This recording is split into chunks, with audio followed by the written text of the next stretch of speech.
रामकृष्ण हरी.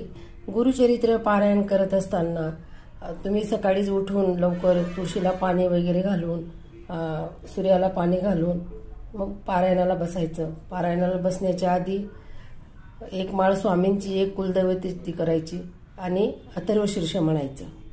मग प्रारंभ करायचा गुरुचरित्र वाचायला. वाचण्यापूर्वी तर सर्व तयारी तर करावीच लागेल तुम्हाला.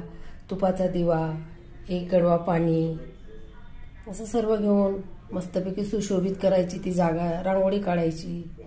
आणि अध्यायामध्ये दिलेलेच असतात 7 दिवसाचं पारायण कसं करायचं ते. पहिल्यांदा 1 ते 9 असे अध्याय असतात.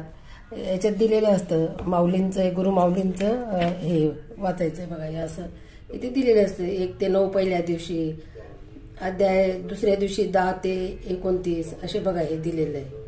या पद्धतीप्रमाणे पारायण करा आणि ते सगळी माहिती